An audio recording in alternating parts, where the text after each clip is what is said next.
अदाकारा मोमिना इकबाल का कहना है कि वो शोबिज़ में बगैर किसी कॉन्टेक्ट और बैकग्राउंड के अपनी जगह खुद मेहनत से बनाने वाली शोबिज़ शख्सियात में शामिल है।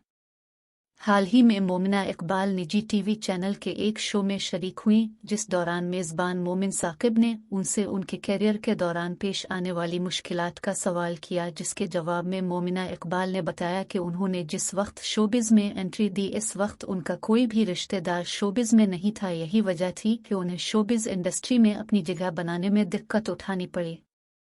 अगर मुझे मुआविन किरदार मिलता तो सीनियर की ख्वाहिश होती थी कि पहले मुझे तैयार भी न होने दिया जाए। अदाकारा के मुताबिक कैरियर के आगाज में ये सवाल उठता था कि ये पहले क्यों आ गई। कैरियर में आते हैं एक आम लड़की को मरकजी किरदार क्यों दिए जाने लगे हैं। अगर मुझे मुआविन किरदार मिलता तो सीनियर की ख्वाहिश होती थी कि पहले मुझे तैयार भी न होने दिया जाए।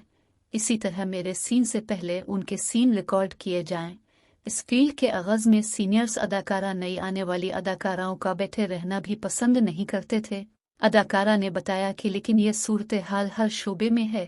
किसी भी शोबे में आपको आगाज में मुश्किलात का सामना करना पड़ता है, लेकिन फिर जल्द ही में आप इस शोबे में जगह बना लेते हैं।